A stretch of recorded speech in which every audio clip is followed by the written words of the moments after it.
right, sit back, relax. The 10-Minute Off-Road Podcast is about to begin. Episode 22. More inexpensive Christmas gifts. All right, thank you for tuning in. I'm your host, Nikki G, and you're listening to the 10-Minute Off-Road Podcast, the podcast for the off-roader with a short attention span.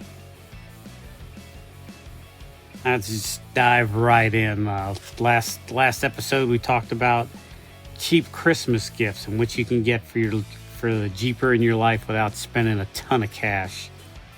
And we talked about ammo cans. Every dude loves ammo cans and molly pouches. We talked about putting stuff together for your off-roader that they don't normally think of, that they could always use more of and would appreciate the effort. We talked about putting first aid kit together and a go bag and a walkout bag. And they don't have to be in bags. They can be in boxes. This is just what I call them.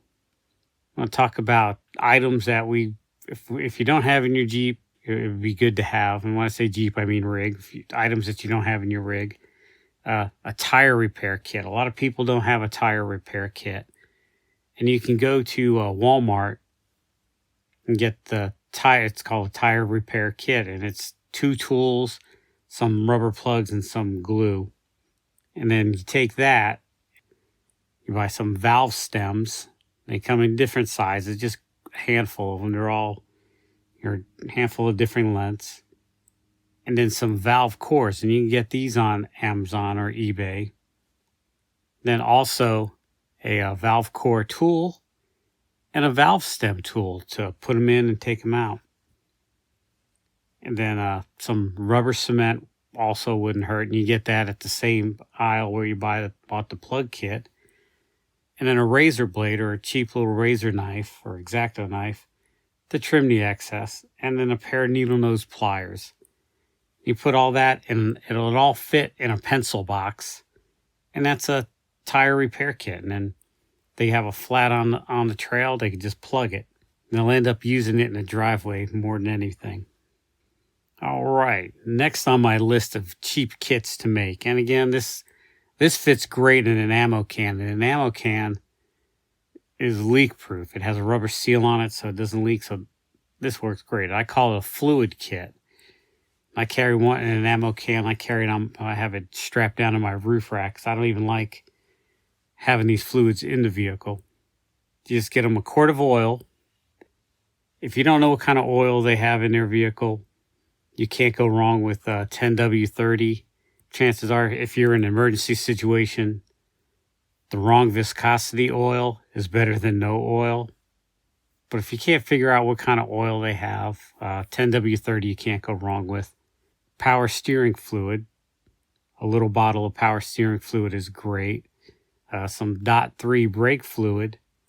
And some automatic transmission fluid. That's pretty much all the fluids that's in their vehicle.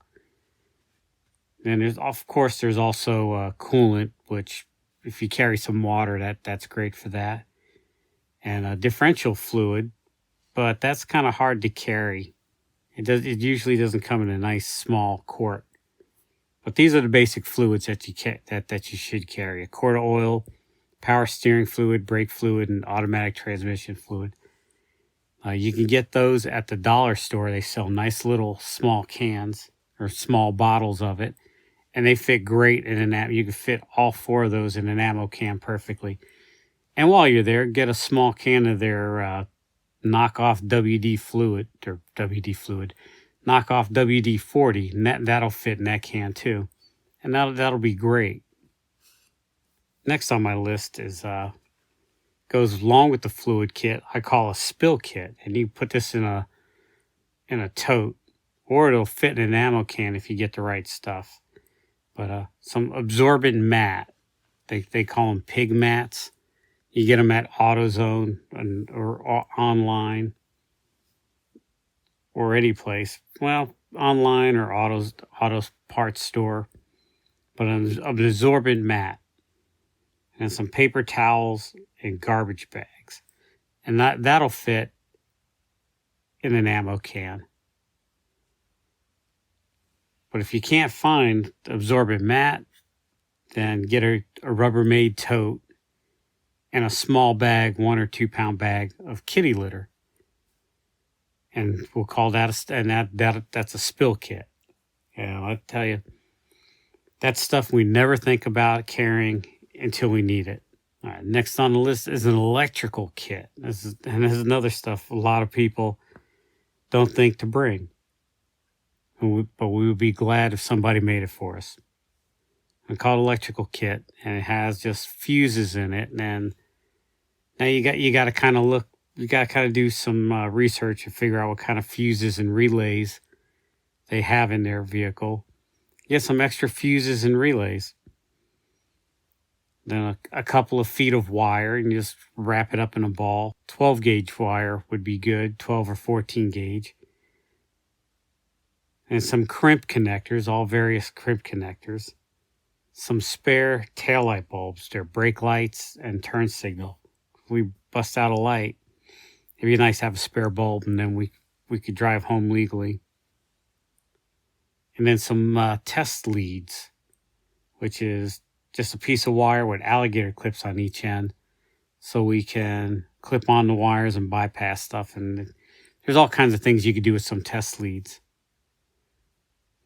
And also some safety pins. It's really nice to take a safety pin and jam it poke it through the skin of the wire.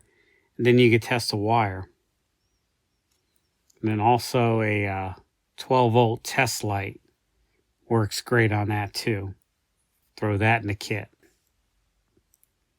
All right, my next cheap Christmas gift is a hardware kit.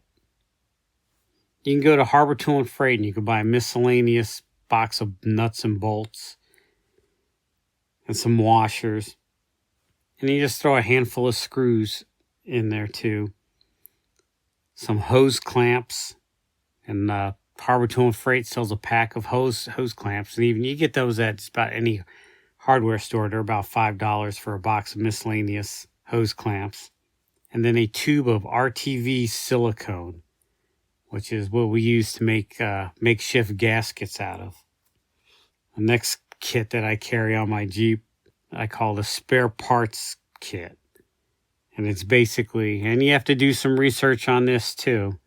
I carry a spare serpentine belt for my vehicle, a couple of extra lug nuts, because if you're changing your tire out in the woods and you lose a lug nut, it's nice to have some spares. And I carry about 4 feet of 3/4 inch hose. Now, most heater hose on a vehicle is 3/4 inch. I know on a Jeep I have one's 3/4 and one's 5/8, but I could clamp down a 3/4 inch hose on a 5/8 fitting and make it work. It's not a permanent solution, but it's enough to get you out of the woods. And let's face it, that's what we're carrying this stuff for. It's an emergency situation, because nobody's going to want to rebuild their engine out of stuff they carry in their Jeep. And we don't carry enough stuff to do major overhauls and stuff. This is just quick fixes to get you out off the trail and back into civilization where you can fix it properly. So I carry 3/4 inch hose and then also 3/8 hose. And 3/8 inch hose fix your fuel line if you have a leak in your fuel line, your automatic transmission line if you have a leak in that. 3/8 inch hose works great for that. And then of course in the hardware kit you have the hose clamps to clamp that all together. All right, that's about all the time we have for tonight. You can catch and download the 10-Minute Off-Road Podcast on Apple Podcast, Google Play, Podbean, and YouTube. You can follow and or contact the 10-Minute Off-Road Podcast on the Gram, the Twitter, Facebook, and of course YouTube. You can email us at 10minuteoffroad@gmail.com. That's 10minuteoffroad@gmail.com. All right, until next time, this is Nikki G saying, wheel what you got and be happy.